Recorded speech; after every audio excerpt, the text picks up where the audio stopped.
Bienvenue, je m'appelle Sylvia Micone et vous écoutez Impact Positif. Dans ce podcast, je discute avec de simples citoyens, des entrepreneurs, étudiants, artistes, penseurs, scientifiques. Ils ont un impact positif sur la société, l'environnement.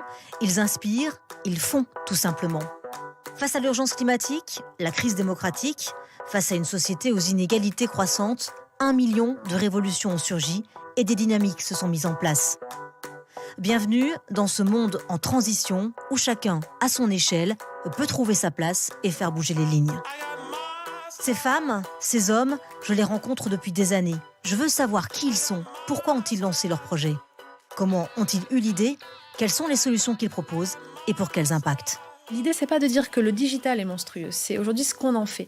J'ai tendance à penser et à dire qu'on est aux prémices du numérique. Si on devait identifier l'âge du numérique à l'échelle du monde, c'est né il y a même pas 0,0001 seconde. C'est d'hier le numérique, ça fait 20 ans, grosso modo, que le citoyen normal, entre guillemets, a accès au numérique, vous et moi et les autres. Et en fait, pour moi, on en est encore aux prémices préhistoriques. On ne sait pas comment on se débrouille avec ça. On est encore comme des enfants avec un jouet. On n'est pas encore à l'âge du progrès, à l'âge où on le raisonne, où on le mature. Et c'est vers ça qu'il faut tendre. Et c'est en tout cas vers ça que tend le principe même d'écologie digitale. Et l'écologie digitale, c'est elle qui l'a inventée, Inès Leonarduzzi. C'est elle qui porte ce concept avec son équipe. Quand elle a réalisé le potentiel de son idée, elle n'a plus pensé qu'à cela et a tout plaqué pour fonder Digital for the Planet. C'était il y a 2 ans. À la fois ONG, mais aussi entreprise, laboratoire technologique. L'un de ses objectifs, apporter des outils aux entreprises pour qu'elles puissent mesurer leur impact en termes de pollution digitale, qu'elles puissent s'emparer puissamment de ce sujet, tout en restant très pragmatique. Et ça fonctionne. Elle travaille aujourd'hui avec une vingtaine d'entreprises et des collectivités, ouvre des bureaux à l'international. Avec Inès, vous comprendrez les différents aspects de cette pollution engendrée par près de 4 milliards d'internautes, invisible à nos yeux, à nos sens, et contre laquelle pourtant les citoyens peuvent agir chaque jour. Ce qu'elle dit aussi, c'est que le numérique n'est pas une fin en soi, mais un moyen de mieux vivre et qu'il existe encore des milliers de modèles économiques à trouver. Vous découvrirez aussi une femme curieuse et inspirante qui promeut la sororité via un réseau qu'elle a créé. Son parcours vous prouvera qu'il existe 1001 chemins possibles pour s'explorer, trouver sa place aujourd'hui et demain. Pour me soutenir et continuer à découvrir ces personnalités et leurs projets à impact, abonnez-vous sur iTunes ou sur votre plateforme préférée, commentez le podcast, partagez-le et notez-le 5 étoiles s'il vous a plu, cela nous aide et nous encourage. Impact Positif, épisode 17, andiamo. Inès Leonarduzzi, bonjour. Bonjour. Ravie de vous recevoir dans Impact Positif. Vous avez créé il y a 2 ans Digital for the Planet et vous vous exprimez souvent sur l'écologie digitale qui est un secteur assez peu défriché.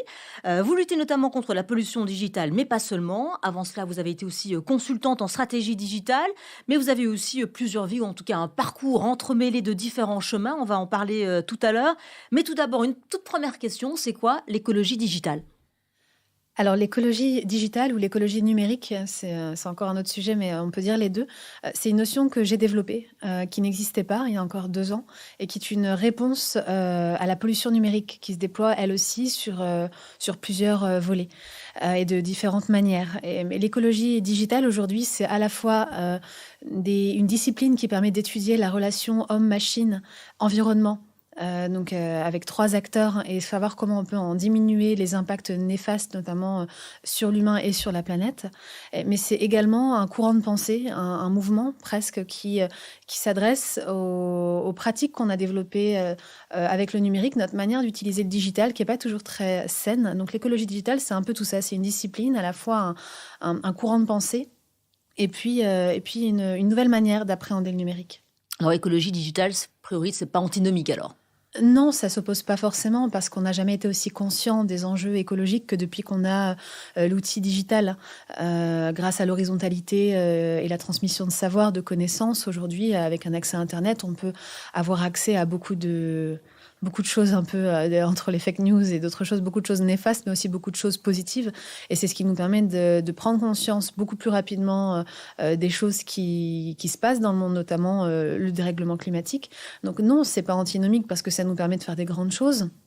Après, je pense qu'on n'a pas poussé le sujet jusqu'au bout. On n'a pas encore exploré les manières de bien faire les choses. Aujourd'hui, on parle beaucoup, par exemple, de tech for good, qui est génial. Mais le tech for good, à l'heure où le numérique pollue énormément, pour moi, c'est comme si vous vendiez du bio sous cellophane. Enfin, la Tech for Good, vous trouvez que c'est quand même un mouvement qui va dans le bon sens, Mais puisque ça met absolument. effectivement la technologie, ça met l'humain au centre de la technologie. Mais nous, on y participe de la Tech for Good. Je me revendique de ce mouvement-là. Mais aujourd'hui, on n'est pas encore au fait parce qu'on fait de la Tech for Good, mais on pollue parce qu'on n'a pas encore les bons outils et c'est pas de notre faute. Il faut juste en être conscient et c'est OK de le dire. Alors du coup, vous avez créé ce terme écologie digitale, vous le dites vous-même, et vous avez créé cette ONG tout d'abord, Digital for the Planet. Comment ça s'est passé finalement cette envie de créer cette ONG et puis surtout comment cette idée de créer ce terme vous est venue?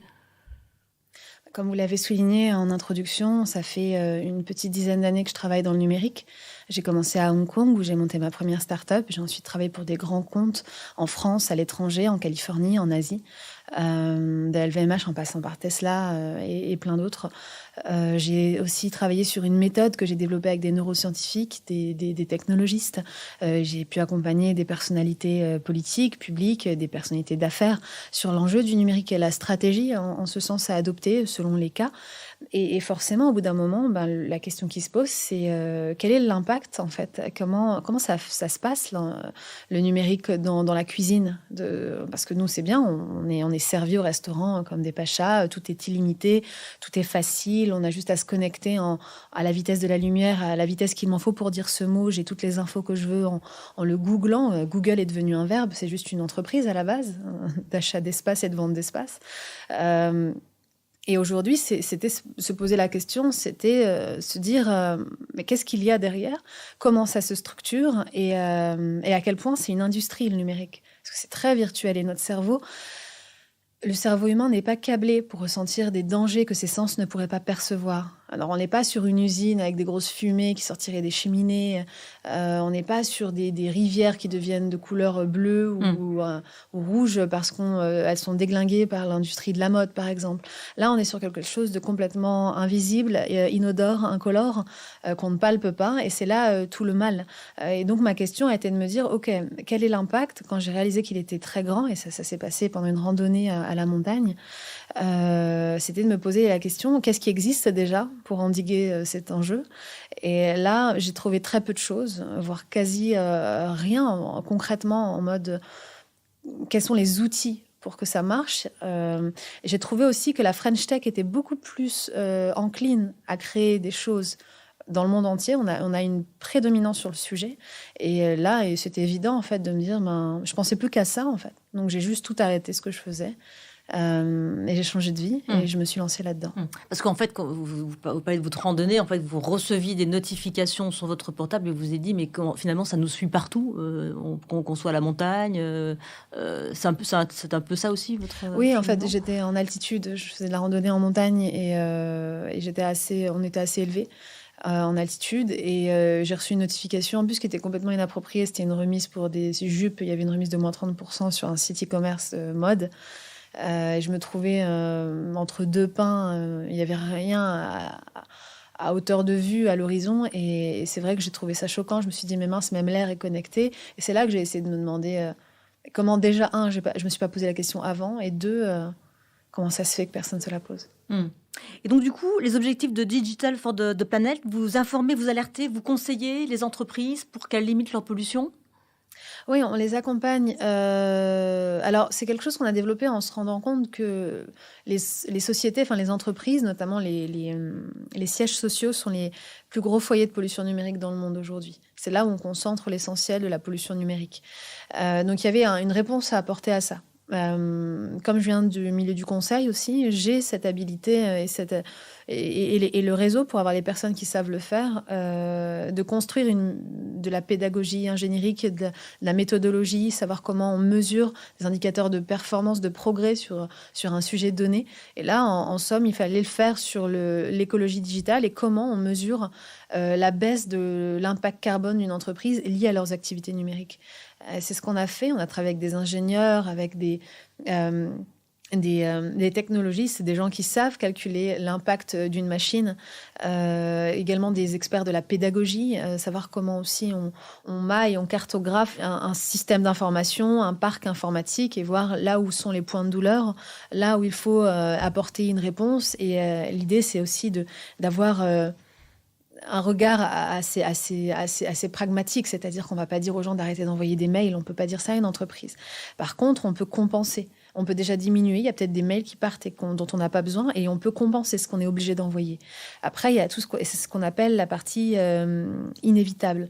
Après, c'est-à-dire compenser, c'est-à-dire faire quoi? Il y a plein d'actions et ça dépend aussi de la structure et de l'entreprise et de ses atouts. Par exemple, aujourd'hui, Disney récupère la chaleur de ses data centers pour chauffer la piscine municipale de la commune d'à côté. Ça, et on voit d'ailleurs des initiatives comme ça hein, qui essaiment un peu partout. Absolument, c'est hyper positif. Mais il y a une grande différence à faire entre, je disais l'inévitable, non, c'est l'incompressible, ce qu'on ne peut pas retirer à un moment donné, et puis l'évitable, et ce qu'on peut optimiser. Tout cela, évidemment, sans impacter la performance de l'entreprise. Hein. C'est la problématique, finalement, de tous ces grands groupes qui savent qui doivent changer le cœur de leur business pour se transformer.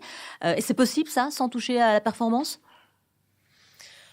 Bien sûr que c'est possible. Après, c'est important. Oui, déjà, c'est au contraire, on gagne de l'argent. Enfin, nous, on l'a vu et on l'a prouvé dans des entreprises pour lesquelles on travaille. Aujourd'hui, déjà, c'est une baisse sur la facture EDF, ou d'électricité, peu importe chez qui on est. La plupart des entreprises sont chez EDF. Et aujourd'hui, voilà, ça se voit déjà sur la facture parce que vous réduisez le besoin énergétique. Donc forcément, ça se voit. La pollution lumineuse aussi, c'est bête, mais ça rentre dedans. Le fait de laisser les ordinateurs allumés toute la nuit. Il y a des études qui prouvent qu'en fait, ça ne sert à rien. Ça consomme plus qu'autre chose. Ça participe de la pollution numérique d'une ville qui fait que je crois que c'est 84% de l'humanité qui est privée de la capacité à voir la Voie lactée et les étoiles la nuit parce que les villes sont beaucoup trop lumineuses. Les gens dorment de moins en moins bien. C'est un des fléaux de la société. Tout ça, ça fait partie de la pollution numérique. Et l'écologie digitale a vocation à y répondre. Mais donc voilà, il y a plein de choses à faire. Et non, on n'impacte pas la performance.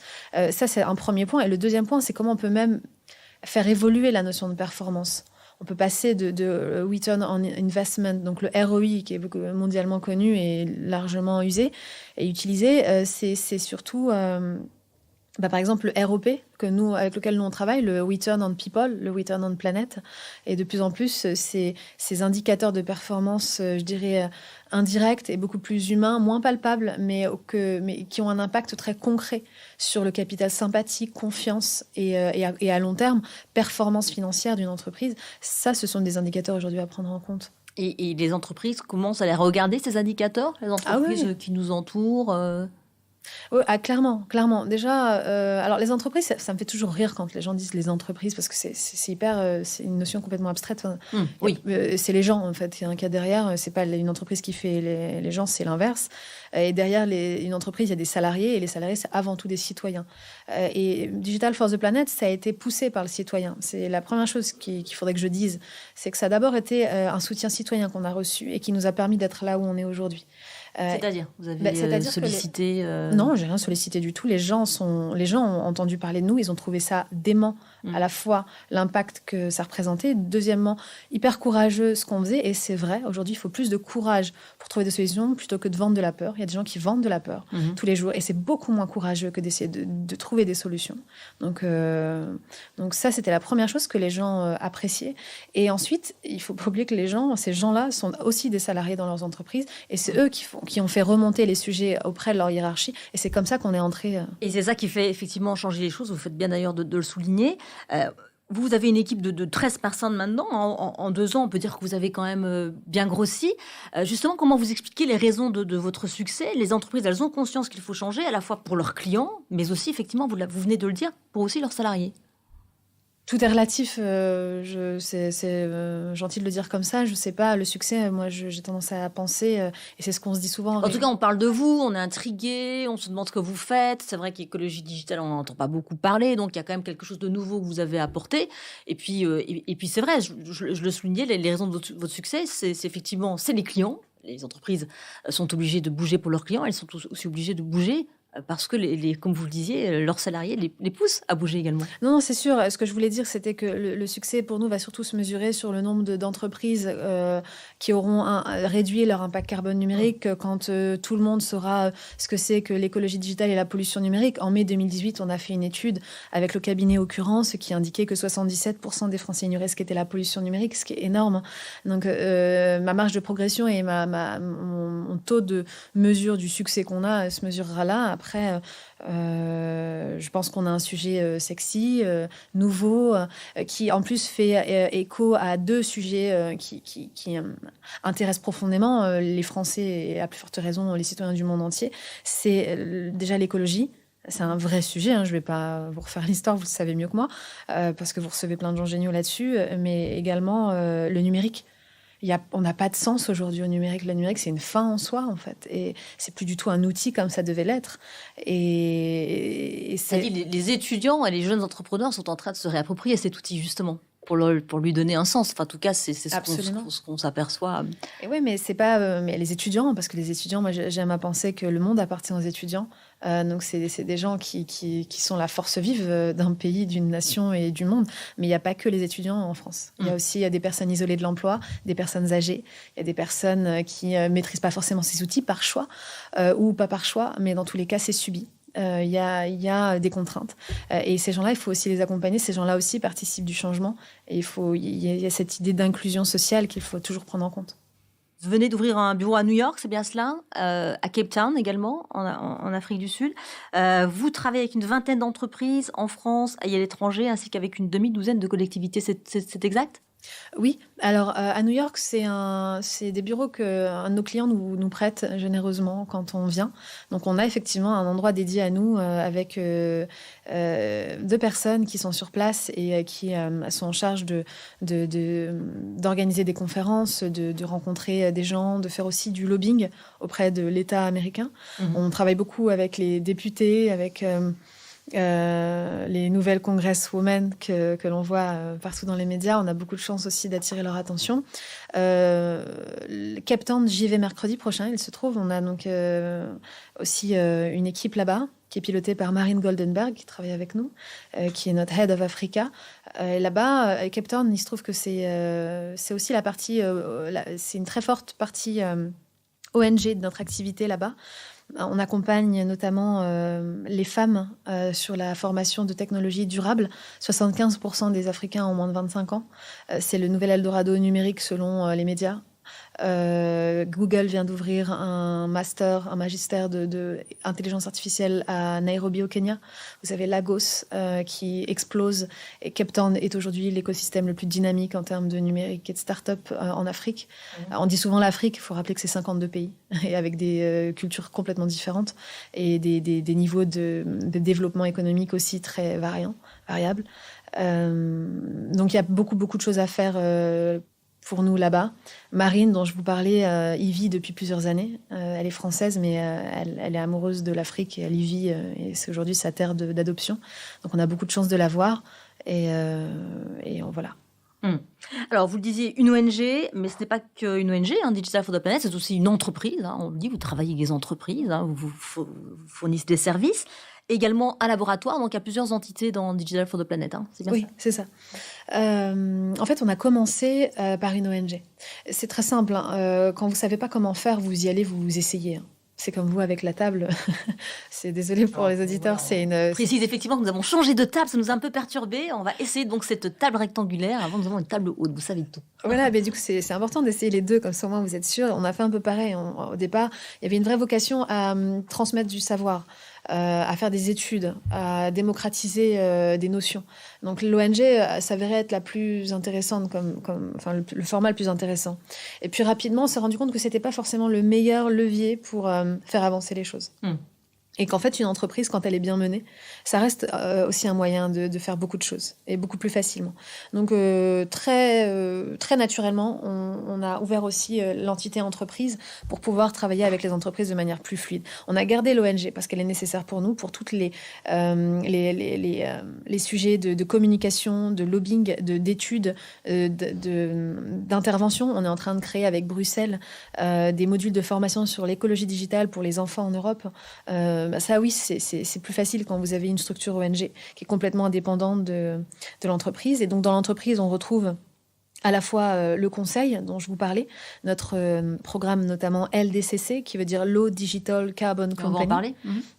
Et puis, il y a aussi la partie Planacorp, qui est la partie technologique, et là où on développe des technologies durables, donc bas carbone, aussi bien sur du machine learning que de la blockchain. Et l'idée, c'est, on est convaincu, l'idée, c'est pas de décrier le digital, c'est d'initier le futur.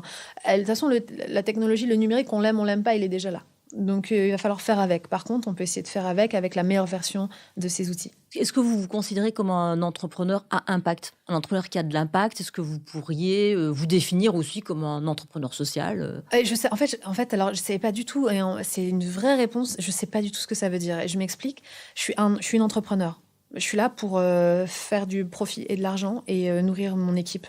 Pour moi, être une entrepreneur, c'est rendre les gens heureux à l'intérieur et à l'extérieur d'une entreprise. Être à impact, j'essaie d'en faire un maximum. Quand je dis faire du profit, c'est comme tout un chacun parce qu'il en faut et c'est comme ça qu'on survit dans le monde dans lequel on vit. Mais maintenant, sans doubler personne par la droite et en faisant le maximum de bien possible, en réduisant au maximum notre impact sur la planète et au contraire en apportant des choses. Ça, c'est peut-être notre partie impact, mais j'estime qu'elle appartient à toute entreprise qui existe. En fait, aujourd'hui, c'est pas possible d'avoir des entreprises qui ne soient pas à impact. Il faut arrêter de diaboliser En fait, il n'y a pas les entrepreneurs sociaux qui essaient de faire que du bien et les entrepreneurs qui essaient de faire que de l'argent. C'est faux. Je suis une entrepreneur, clairement. Je dirige pas une association et c'est assumé. Oui, il y a des entreprises sociaux qui dirigent des entreprises. Hein. Dans l'entrepreneuriat social, il y a des entreprises, il y a des start-up sociales. Vous faites très bien de le rappeler. Mais simplement, on a tendance à différencier les deux quand on dit mais est-ce que vous êtes un entrepreneur social?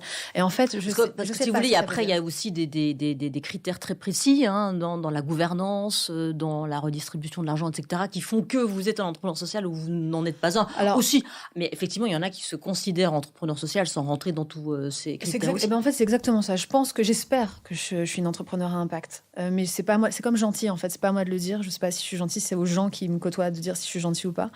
J'essaie de me méfier, de faire attention à ces notions un peu valises qui sont celles-ci.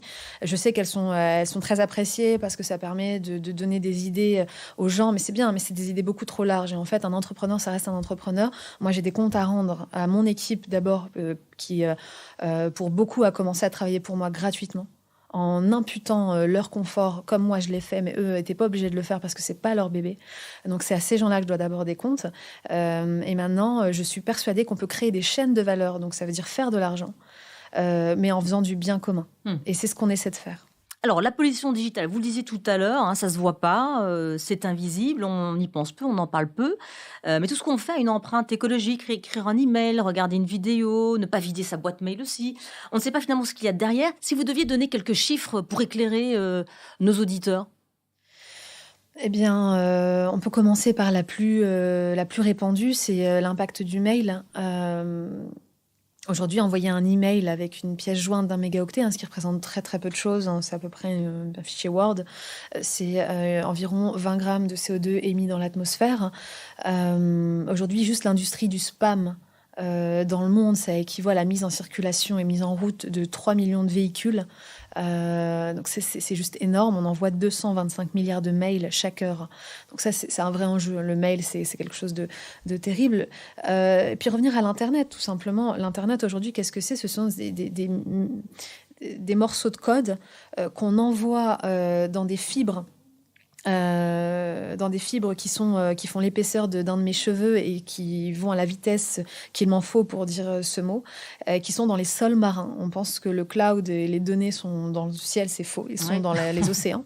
Ça aussi, c'est une notion à savoir. Et ces fibres-là dont on parle, qui vont de Osaka jusqu'à Johannesburg, en passant par Los Angeles et Copenhague, en revenant jusqu'à Marseille, c'est plus de 1 200 000 à peu près kilomètres, c'est un peu plus. C'est juste énorme et toutes ces fibres-là sont dans nos océans. Donc nos océans sont connectés par définition.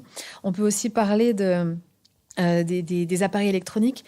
Les appareils électroniques, c'est... il me semble 4 milliards d'ordinateurs en 2018 dans le monde, près de 9 milliards de smartphones, c'est plus qu'il y a d'humains. Les centres de données seront en 2035, a priori, selon les estimations, la population la plus énergivore du monde, devant les humains, encore une fois. Sans parler des quelques 2,8 milliards de chats, chiens, bovins pucés dans le monde. Si les estimations sont exactes. Donc ça, voilà, ce sont des choses. Et ça, donc ça aussi, c'est du numérique et il faut en avoir conscience. Le numérique aujourd'hui est partout. Quand on a un Google Home chez soi, c'est juste connecté 24 heures sur 24. Ça aussi, c'est de l'enjeu. Et la donnée générée est juste exponentielle et c'est effrayant, c'est monstrueux. Donc voilà, il faut avoir conscience de ces choses-là. Et l'idée, c'est pas de dire que le digital est monstrueux. C'est aujourd'hui ce qu'on en fait. J'ai tendance à penser et à dire qu'on est aux prémices du numérique. Si on devait identifier l'âge du numérique à l'échelle du monde, c'est né il n'y a même pas 0,0001 seconde. C'est d'hier le numérique. Ça fait 20 ans, grosso modo, que le citoyen normal, entre guillemets, a accès au numérique, vous et moi et les autres. Ouais. Et en fait, pour moi, on en est encore aux prémices préhistoriques. On ne sait pas comment on se débrouille avec ça. On est encore comme des enfants avec un jouet. On n'est pas encore à l'âge du progrès, à l'âge où on le raisonne, où on le mature. Et c'est vers ça qu'il faut tendre, et c'est en tout cas vers ça que tend le principe même d'écologie digitale.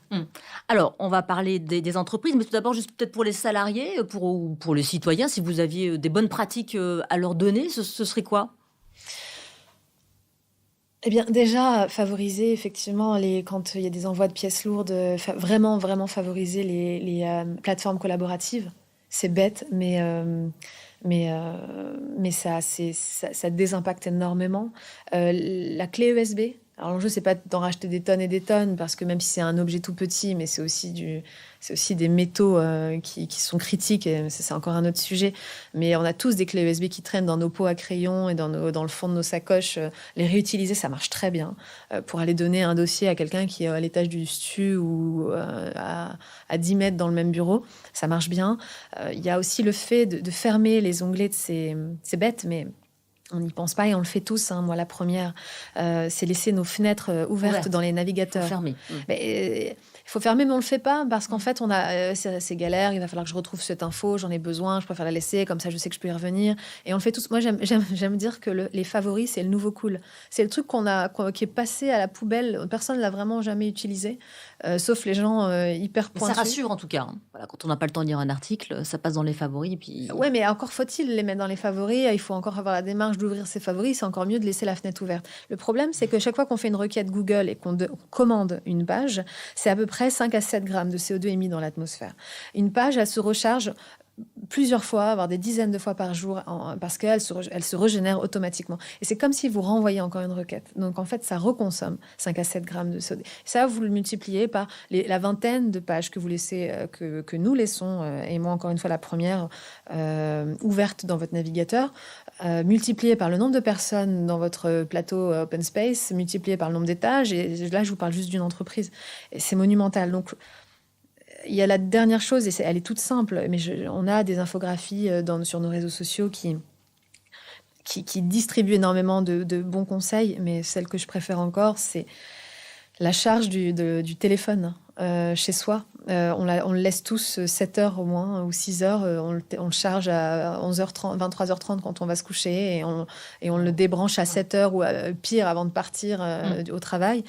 Un téléphone n'a besoin que d'1 heure à 1h30 de charge. Imaginez, juste dans Paris, si tous les Parisiens demain chargeaient leur téléphone que de 22h30 à minuit avant d'aller se coucher et le débranchent, et qu'on économisait tous 5 à 6 heures de charge inutile par nuit. Juste imaginez qu'on le fasse tous, 7000 économies d'énergie qu'on ferait à Paris. Ce serait monumental. Je fantasme un peu, je l'avoue, sur cette idée. En tout cas, voilà, l'idée est lancée. Concernant les entreprises, je sais que vous travaillez sur un écolabel européen certifiant. Et vous aviez parlé tout à l'heure aussi de votre programme que vous avez baptisé Low Digital Carbon Company. Est-ce que vous pouvez nous en dire quelques mots ? Oui. Alors, ce qui concerne le label, ça a été une de mes premières idées. Et en fait, ce n'était pas la meilleure. Aujourd'hui, j'ai tendance à me méfier des labels. En creusant davantage et davantage... il y en a beaucoup, c'est vrai. Il y en a beaucoup. C'est galvaudé. Et franchement, ça veut tout dire et rien dire. Aujourd'hui, il n'y a qu'à regarder les reportages sur... les très bons reportages sur la 5 ou Arte qui vous montrent à quel point on peut tout mettre et rien mettre dans un label AB d'agriculture biologique. Donc, j'avais pas envie de passer pour une bullshiteuse à l'heure où j'avais encore envie de tout prouver. C'est très, très, très compliqué d'élaborer des bons labels. En revanche, c'est pas pour autant que j'abandonne l'idée.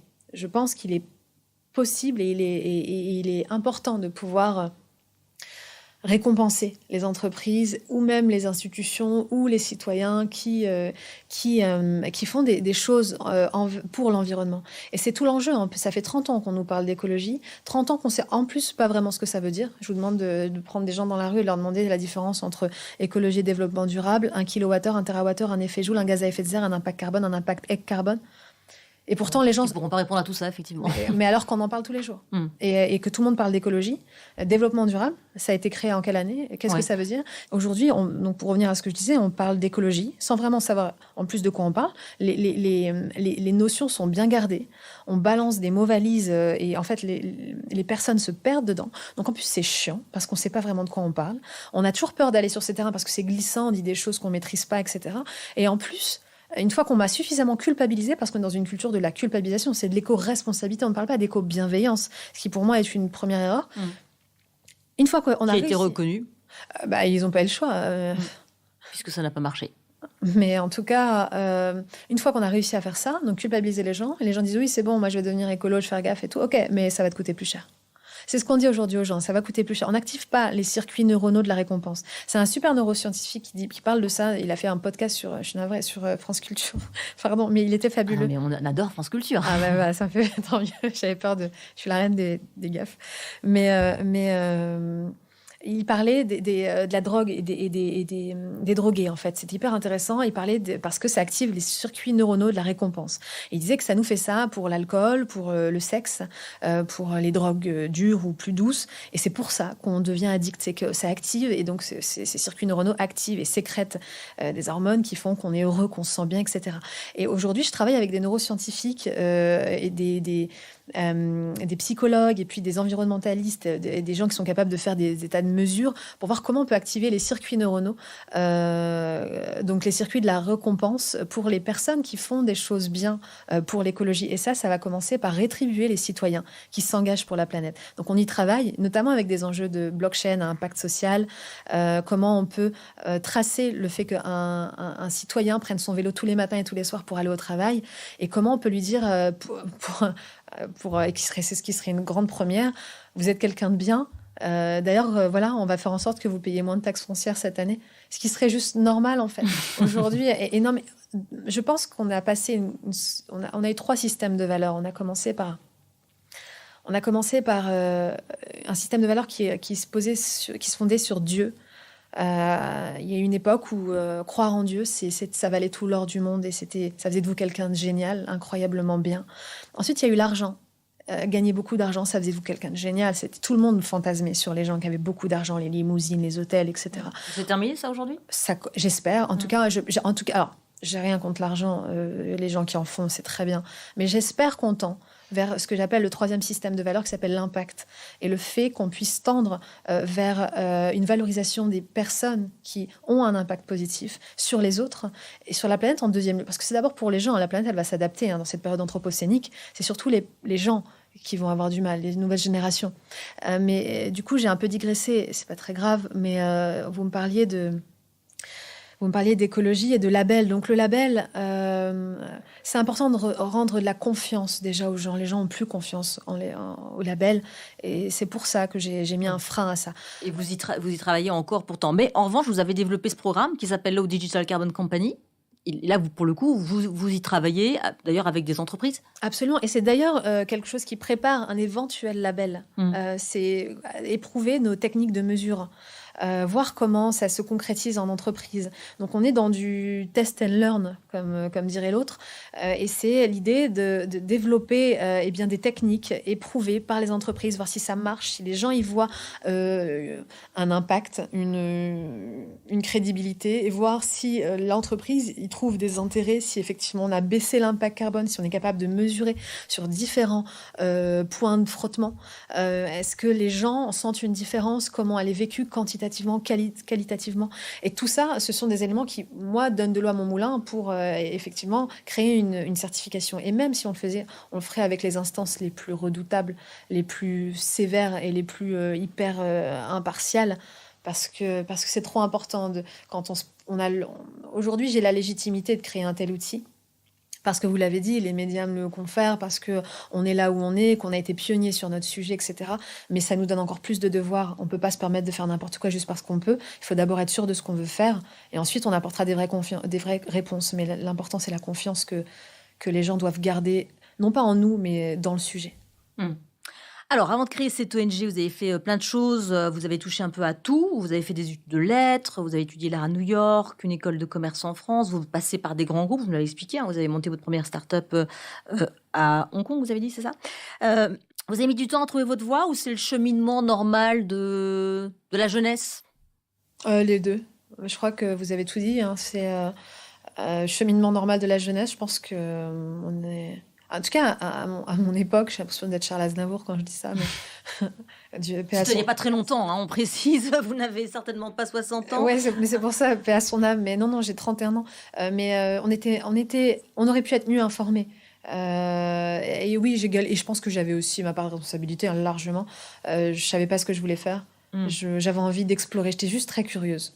Donc, cheminement naturel de la jeunesse, comme vous le dites si bien, et je savais pas trop où j'allais, mais j'ai envie de dire heureusement. Alors on dit aussi de vous que vous êtes une slasheuse. Alors les slasheurs, ce sont des travailleurs qui ne se reconnaissent pas dans un choix d'une voie unique, ils sont généralistes, polyvalents, ce ne sont pas spécialement des spécialistes. Est-ce que ça vous va comme définition, comme appellation? On rappelle aussi que ça dit beaucoup de notre époque, ce terme slasher. Ça parle aussi de ces gens qui doivent cumuler plusieurs boulots pour vivre. Qu'est-ce que vous en pensez, vous, de ce terme-là?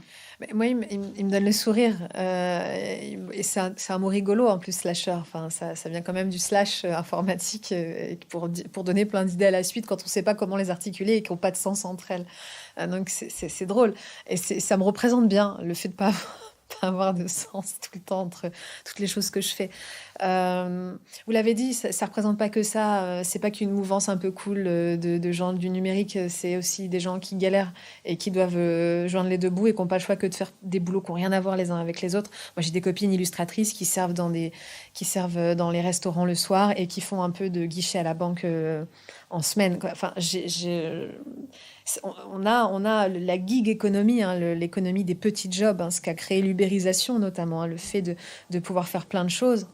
Ça, c'est un vrai sujet. Parce que finalement, tout le monde parle vous savez, les SaaS, les BaaS, les Software as a Service, Blockchain as a Service. Aujourd'hui, on peut parler de Human as a Service. On est clairement devenu... Deliveroo, c'est génial, mais ça ne marche que parce que vous avez des mecs et des nanas qui font du vélo dans Paris toute la journée et toute la nuit. Donc, l'humain est devenu au service de la technologie et c'est très grave. Et ça, c'est une vraie question. Pardon, vous m'avez fait penser à ça en parlant des petits jobs. Slasher, c'est important. Alors, peut-être qu'il faudra le dire autrement, j'en sais rien. Je suis pas à l'Académie française, mais c'est important que ces gens-là soient reconnus. Et moi, la première, si j'ai slashé, c'est à la base, c'était pas pour me donner un style, c'était parce que je suis pas héritière, j'avais pas de filet, que je voulais me donner les moyens d'être indépendante et de gagner la moindre cacahuète par mes propres moyens, et que je l'ai fait en me débrouillant. Et les slashers, c'est surtout des débrouillards. C'est des gens... c'est pas des gens qui sont plus intelligents que les autres ou qui savent faire plus de choses que les autres. C'est des gens qui se sont explorés davantage et qui n'ont pas eu peur de le faire. Mais on est tous multipotentialistes. On a tous les capacités de faire plein de choses dès lors qu'on s'y intéresse et qu'on se fait confiance un minimum. Là où je suis... Alors, je me suis jamais autoproclamée slasher, mais les médias l'ont un peu fait et c'est pas plus mal parce que j'ai commencé à un moment donné, au tout début, à recevoir des mots et des messages de femmes et d'hommes aussi qui me disaient « Tout comme toi, chère Inès, je suis slasher ». Et en fait, et merci, parce que du coup, j'ai envie de faire d'autres choses et j'ai moins peur. Et rien que de lire ça, je me disais, ça fait trop plaisir d'être slasher, si ça peut donner, ne serait-ce qu'une once de force en plus à quelqu'un que je ne connais absolument pas. Et qui a... Voilà.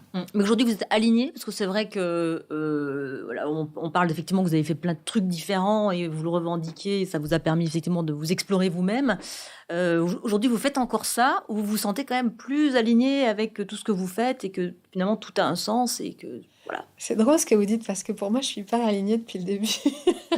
Alors, je reçois effectivement des entrepreneurs qui me disent eux-mêmes, ben voilà, je me suis réalignée en trouvant ce projet, en lançant mon entreprise. Voilà, aujourd'hui, je suis alignée. Donc, je vous pose la même question. Est-ce que vous êtes aligné aujourd'hui? Mais ouais, en fait, comme je vous l'ai dit, je suis entrepreneur et pour moi, un entrepreneur, c'est quelqu'un qui rend les femmes et les hommes heureux à l'intérieur de son entreprise comme à l'extérieur. Pour moi, c'est la seule définition que j'ai et je l'ai pas trouvé dans un Kinder Surprise. Je l'ai trouvé il y a encore quelques semaines à la force de mon expérience au quotidien. J'ai réalisé que c'était ça en fait qui me faisait me réveiller le matin et qui faisait que je m'endormais bien le soir en me disant non, je ne gâche pas ma vie. Bien que j'ai tout remis en cause financièrement et à plein d'autres égards.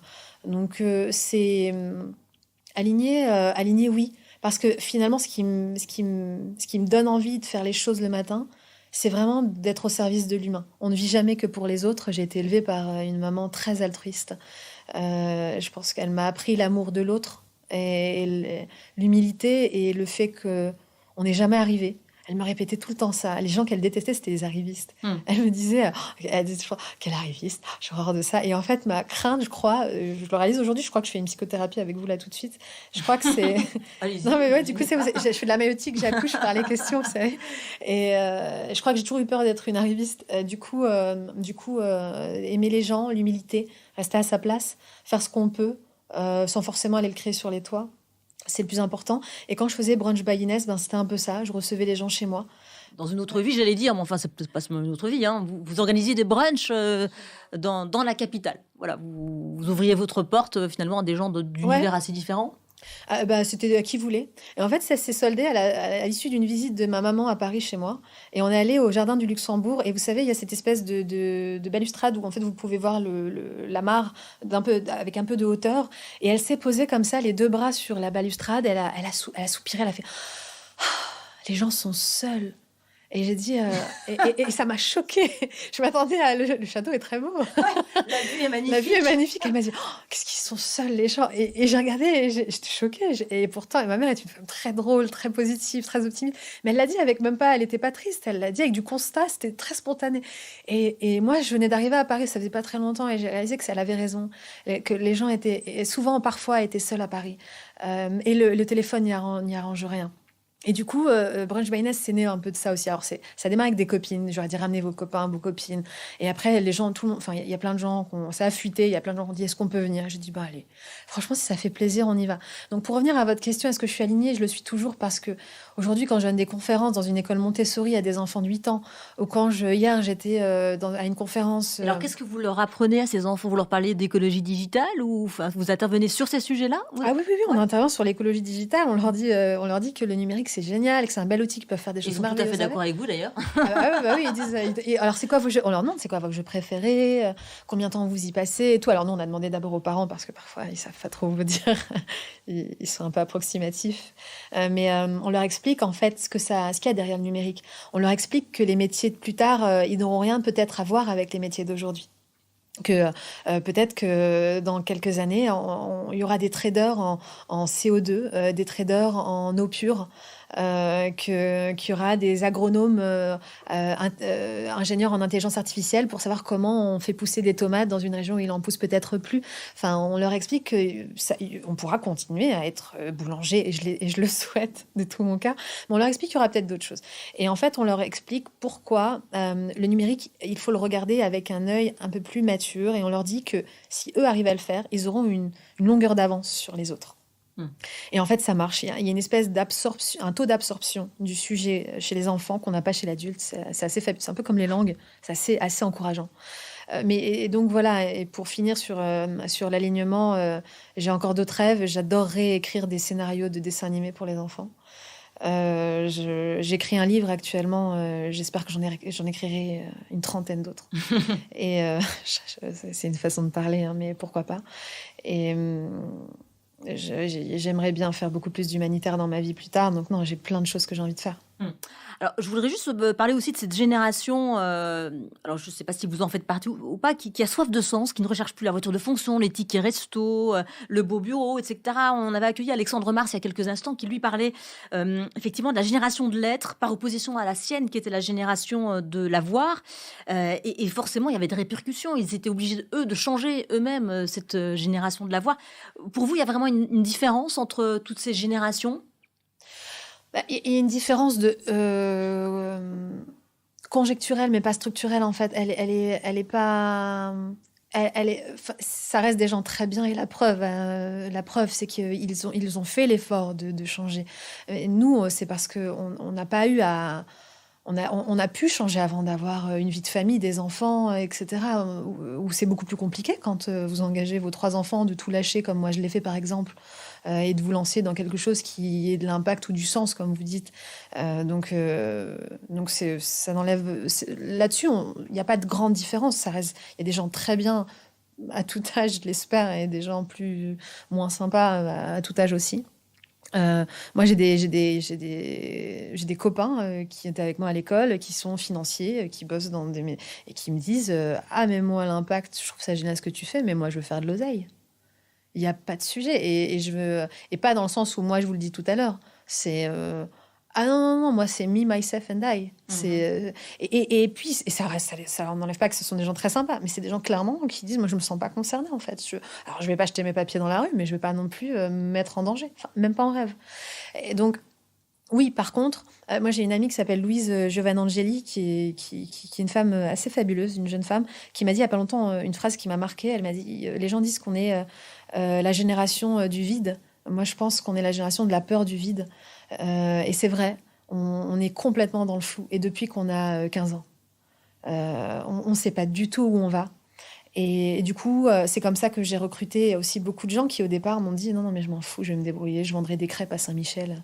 Mais je viens parce que j'y crois. J'y crois et je suis trop contente de me lever le matin. Et mon Dieu, j'ai des trucs à raconter quand je rentre. » Donc, c'est pas la génération du vide, c'est la génération du sens. Clairement. Mais il y a un livre qui parle de la génération du vide, qui est nous. Et en fait, pas dans le sens où on est vide, dans le sens où on a du vide autour de nous, ou pas, en fait. Ça dépend d'où est-ce qu'on se positionne. Mais...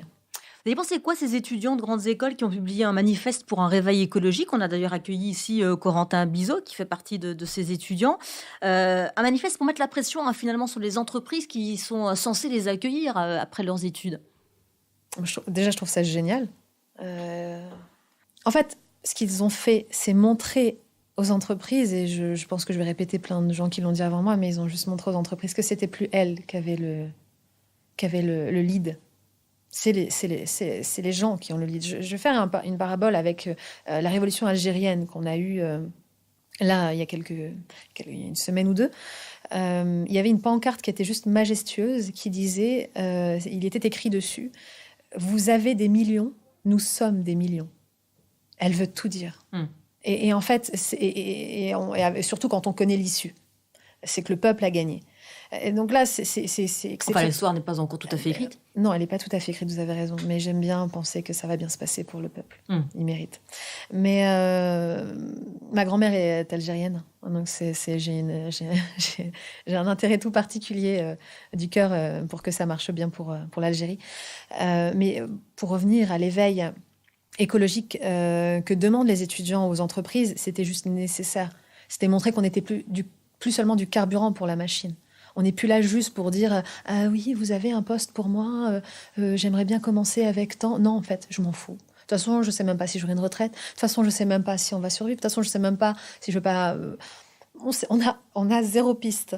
Donc, autant essayer de faire infléchir les acteurs et les décideurs du bon côté. Alors, autre sujet qui vous motive et qui vous inspire, c'est la prise de parole des femmes. Vous avez créé le Women Inspiring Talks pour mettre justement en avant ces femmes inspirantes qu'on voit trop peu, qu'on entend surtout trop peu. C'est un réseau entre Paris, Barcelone, New York. Qui vient parler dans ces talks? Qu'est-ce que vous leur apportez à ces femmes? Déjà, alors, il y a une vraie question. Je ne sais pas qui apporte le plus à qui. C'est un réseau qui me nourrit énormément. Ce qu'on y fait, c'est que, alors, qui vient parler des femmes, des hommes, des experts, des moins experts. Les femmes aussi peuvent prendre la parole. Elles peuvent organiser des meetings pour parler d'une expérience qu'elles ont vécue, d'un projet qu'elles ont, d'une expérience de vie, etc. C'est juste un endroit hyper bienveillant. Ça crée pas de vagues plus que ça. On en parle parce que c'est mon projet, mais il y a des réseaux de femmes à Paris qui font des choses beaucoup plus structurées. Nous, c'est surtout une grosse excuse pour se retrouver entre femmes cool. Et quand je dis cool, c'est des femmes gentilles. Et c'est dur de penser que c'est presque niais de parler de gentillesse. Mais moi, j'en ai besoin. Et en fait, c'est drôle parce qu'on... Pourquoi c'est niais? Il faut être... Ça veut dire quoi? Ça veut dire qu'il faut être méchant pour... Non, mais bon, dire elle est gentille, c'est presque méchant. C'est plus un compliment. C'est presque méchant de dire elle est gentille. C'est terrible, vous vous rendez compte? Donc non, moi j'aime bien dire qu'on reçoit des femmes gentilles, elles sont gentilles. La gentillesse, on n'en parle pas assez, la gentillesse. Donc voilà, je dirais... Pas grand-chose. Woman Inspiring Talks. Alors, moi, j'ai une culture américaine pour y avoir un peu vécu, bien que je suis très française. Mais c'est vrai que c'est New York qui m'a inspiré ce réseau-là. La sororité, le fait d'empouvoirer, d'empuissancer, hein, chacun s'y retrouve, d'empowerer les femmes. C'est terrible, c'est un mot qui n'existe pas vraiment en français. On n'arrive pas à trouver d'ailleurs le mot français qui représenterait vraiment l'empowerment. C'est vrai qu'on n'a pas encore trouvé. C'est dommage parce que c'est hyper important de le faire. Vous dites aussi les femmes, elles rêvent moins fort que les hommes. Il y a toujours ce problème de frein qu'on se met. J'ai une question pour vous. Est-ce que vous connaissez une femme dans votre entourage qui vous a dit « je veux devenir présidente de la République » ? Dans mon entourage, non. Moi non plus. J'ai posé cette question à 4 personnes déjà depuis le début de la semaine. Elles m'ont toutes dit non. Par contre, j'ai déjà 3 copains actuellement autour de moi et j'en ai rencontré avant ça d'autres qui me disent « moi, j'adorerais être président de la République ». Et il y en a pour qui c'est un vrai projet. Alors, il y a une différence entre « j'adorerais » et « je voudrais ». Alors, j'adorerais ou j'aimerais, c'est vrai, mais même j'adorerais, je connais pas une seule femme qui me dit qu'elle aimerait. Et je voudrais... Moi, j'ai des copains qui ont des vrais projets. Alors, ça ira alors, des copains, des gens que j'ai connus dans mes jobs précédents ou à l'école. Et c'est bien, il en faut. Mais j'en ai aucun qui soit une femme. Donc ça, c'est un premier... Déjà, bien sûr qu'on rêve moins fort. Bien sûr qu'on rêve moins fort quand vous arrivez dans une entreprise et que vous êtes jeune diplômé. J'aimerais bien se connaître. Combien chez les hommes se disent... Dans 10 ans, je suis le patron de cette boîte. Et combien des femmes se le disent aussi? Non, au mieux, elles se disent directrice marketing. Ce serait le Graal, ou directrice de marque, et pour les plus folles furieuses, directrice financière. Pour les plus folles furieuses. Donc, c'est dur à dire, parce que c'est pas une vérité générale. Moi, je connais plein de femmes qui sont des badass. Des femmes qui casseraient des montagnes et qui ont aucun frein à dire non mais moi je me mets les mêmes objectifs en fait, moi je me mets 0 barrière et ça c'est important, mais elles sont encore trop minoritaires et il y a énormément de femmes on parlait de prise de parole tout à l'heure, juste de prendre la parole. Moi j'ai des femmes qui ont des profils brillants qui viennent chez The Wit, brillants, c'est-à-dire que moi je fais pas la maline à côté d'elles, vraiment pas. Et quand je leur dis, tu prends la parole, ah non, mais je n'ai rien à dire. Vraiment, c'est terrible, c'est terrible. Alors Inès, je termine toujours ce podcast avec cette interview. Dans l'interview, c'est l'interview déclic et c'est parti. Quel est le conseil que vous auriez aimé avoir au début de votre carrière? Et confiance en toi. C'est un peu basique, mais c'est la base. Ah, il faut que je développe? Non, je vous laissais parler. Vous n'aviez pas confiance, vous avez donc un manque de confiance. Ah, clairement, moi, je m'excusais d'exister. Le ou la mentor que vous auriez aimé avoir, ou que vous avez eu d'ailleurs? Je suis pas très mentor. Je m'inspire. Alors, vous parlez souvent de la culture américaine. Alors, pour le coup, le mentor vient vraiment de là. Ouais, mais ça n'a pas imprimé chez moi. Alors, j'ai eu des femmes et des hommes qui m'ont beaucoup apporté, mais je n'arrive pas à dire mentor. J'ai pas de mentor. Je m'inspire de plein de gens. Vraiment, enfin, nos stagiaires au bureau, ils m'inspirent. Ils ont une intelligence dingue qui me fascine et je m'inspire vraiment de tout le monde. Il y a une dame, c'est bête, il y a une dame de ma fenêtre de mon salon. Elle est de l'autre côté, elle est assez loin elle bat tous les jours sa nappe bleue et je la trouve fabuleuse. Je la trouve fabuleuse parce qu'elle fume sa clope. Elle fume sa clope à sa fenêtre. Et je sais pas si c'est parce que je m'imagine plein de trucs. Je me dis, ça se trouve, c'est juste parce qu'elle veut pas l'odeur chez elle. Peut-être qu'elle veut pas que ça se sache parce qu'elle le fait tout le temps en journée, elle le fait jamais le soir. Je sais pas. Et peut-être que son mari veut pas qu'elle fume. Et je m'imagine plein de trucs et je m'invente une vie autour de cette femme qui me fascine, qui secoue sa nappe bleue tous les jours à son balcon.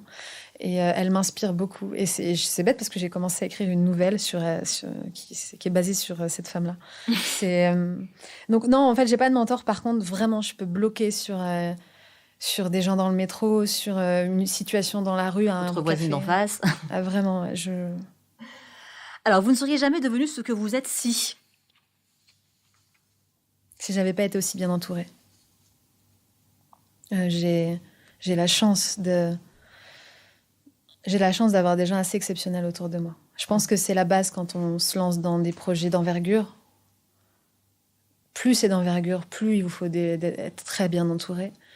C'est un peu les deux premières leçons quand on se lance, c'est de 1, bien s'entourer, 2, faire le tri des gens qui peuvent être toxiques autour de vous. Oui. Et toxique, ça commence très tôt. C'est les gens qui vous disent ah non, mais n'importe quoi, attends, tu vas pas faire ça n'a pas de sens. Et avec beaucoup la plus grande des bienveillances, hein, mais si j'avais écouté tous les gens qui m'avaient dit ça, j'aurais pas fait 1/10 de ce que j'ai fait aujourd'hui. Donc bien s'entourer, des gens qui vous soutiennent, qui vous protègent, qui vous rappellent pourquoi vous faites tout ça. Votre plus bel échec? J'ai lancé un magazine en ligne. C'était pas un échec parce que ça remet en cause le travail de beaucoup trop de gens. Mais c'était moi qui en était à la tête, donc je me dis que je prends la responsabilité. J'avais créé un magazine en ligne de haute culture féminine. On voulait parler de sujets, des longs billets très poussés pour apporter beaucoup de contenu, de savoir aux femmes. Et vraiment un très beau média qu'on a mis du temps à créer. Et j'ai pas su gérer la croissance. En fait, on a eu du succès en fait tout de suite. J'ai fait ça avec un collectif d'auteurs et de journalistes, des copines. Et en fait, on s'est essoufflé. On a trop donné de coups de collier. Puis il y a eu les conjectures. Les gens, il y en a certaines qui avaient des choses à faire, reprendre un emploi parce que encore une fois, hein, on y allait un peu à la mano. On n'est pas payé, c'est pas grave. On vit d'amour et d'eau fraîche. Mais sans ça, je crois que j'aurais jamais fait Woman Inspiring Talks. J'aurais jamais fait The Wheat ensuite. Du coup, je serais pas arrivée peut-être sur des réflexions, parce que j'ai fait des voyages qui m'ont menée jusqu'à Digital for the Planet, mais ces voyages qui étaient liés parfois aux femmes, etc., notamment à New York ou Barcelone. Peut-être que j'en serais même pas là aujourd'hui. Donc, c'est mon plus beau test. Alors, une qualité essentielle pour entreprendre? L'écoute. J'hésite entre l'écoute et la curiosité. Les gens vont vous dire la persévérance, c'est vrai, mais on a le droit, certains jours, de plus y croire. C'est ok de plus y croire. Moi, ça m'arrive souvent. On a le droit de douter. Oui. On a le droit de douter, de se dire attends, c'est pas grave. Dans ce cas, il faut se faire une bonne session de sport ou un hammam ou aller voir un film ou s'enfermer avec un bouquin ou aller voir des potes, prendre 2 jours en Bretagne ou à Essaouira, j'en sais rien, mais aller kiffer, prendre du bon temps et revenir, c'est pas grave. La persévérance, elle se vit pas au quotidien. Les gens vous disent faut rien lâcher, faut être non, pas forcément. Il y a des gens qui vont vous dire qu'il faut être très fort, qu'il faut avoir du caractère, etc. C'est pas vrai. On n'est pas obligé d'être une lionne ou un lion pour réussir. On peut être une antilope, on peut être un oiseau, on peut être une poule, on peut être plein de choses. Et on n'a pas. Il faut représenter la biodiversité même dans l'entrepreneuriat. Il faut tous les profils. L'écoute, par contre, c'est invariable. Celui qui n'écoute pas, il va nulle part. Ouais. La curiosité, ça va avec. Hein.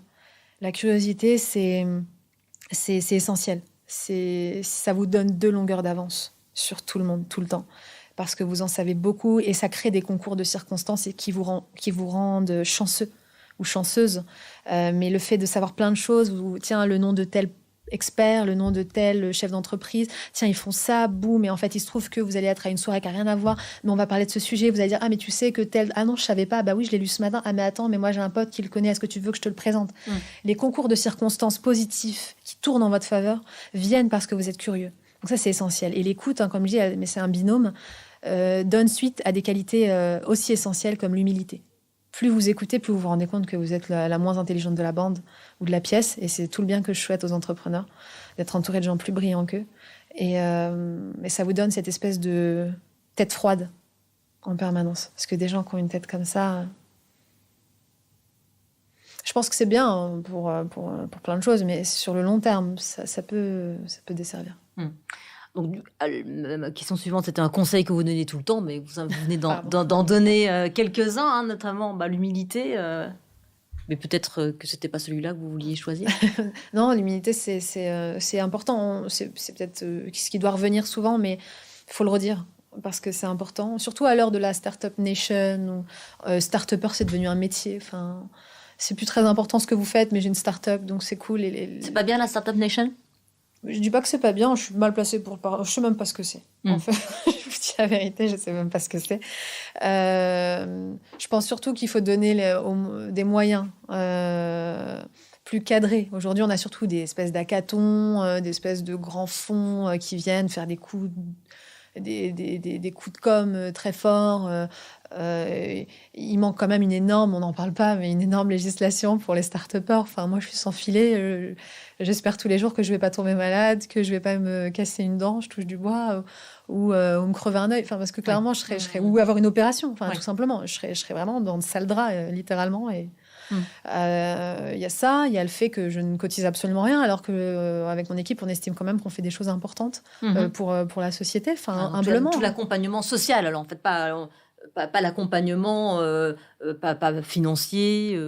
Aujourd'hui, voilà. Alors moi, peut-être mon point de conseil pour la Startup Nation et ceux qui l'initient serait c'est important de jouer sur l'image startup française grâce à la communication et à des grosses actions médiatiques ou autres.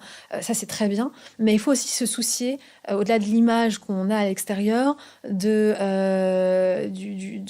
l'équilibre et de la santé physique, mentale et professionnelle, financière de ces gens qui font l'écosystème. Oui. C'est peut-être mon point de vigilance. Enfin, que dites-vous à ceux qui vous écoutent, qui ont envie d'agir mais qui ne savent pas comment? J'ai envie de dire une chose que ma grand-mère me disait tout le temps quand j'étais petite. Sous chaque feuille, il se cache des rêves. Il y a des opportunités partout où on sait les voir. Aujourd'hui, on crée des applications qui vous permettent de faire du yoga sans renverser votre smoothie. On a créé la 20e application de livraison de repas à domicile.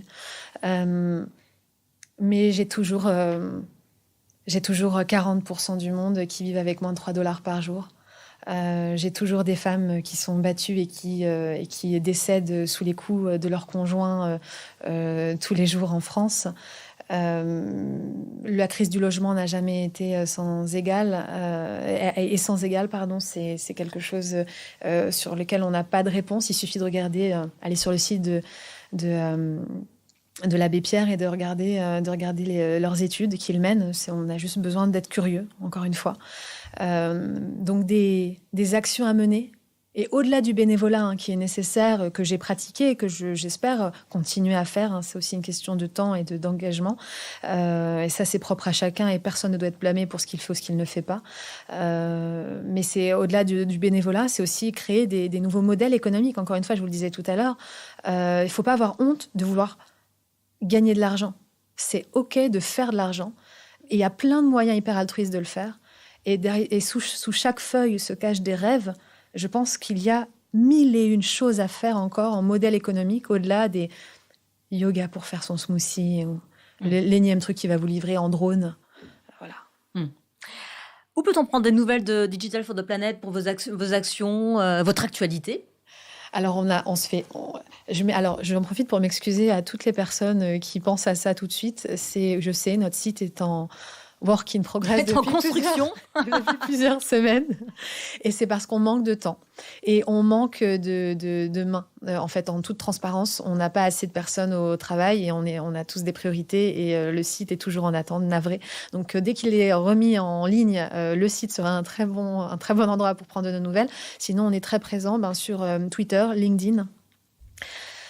Instagram aussi. Instagram, on poste de la connaissance tous les jours avec de très belles photos. Tous les jours, vous apprenez des choses sur le numérique, sur l'état du monde, sur... Vous avez dit des fiches tout à l'heure. Ces fiches-là, on peut les retrouver où? Absolument, sur LinkedIn, Twitter et Instagram. Merci beaucoup, Inès, d'être venue sur Impact Positif et très très bonne route à vous. Merci Sylvia. Merci beaucoup de nous avoir écoutés avec Inès Leonarduzzi. J'attends vos commentaires sur iTunes, sur Twitter. Si vous avez une suggestion d'invité, n'hésitez pas. N'hésitez pas aussi à vous abonner pour ne rater aucun épisode et à partager cette interview si vous avez passé un moment inspirant, ce que j'espère vivement. Rendez-vous sur notre compte Twitter, @ipositif au pluriel pour toutes les infos. À très vite pour un nouvel épisode.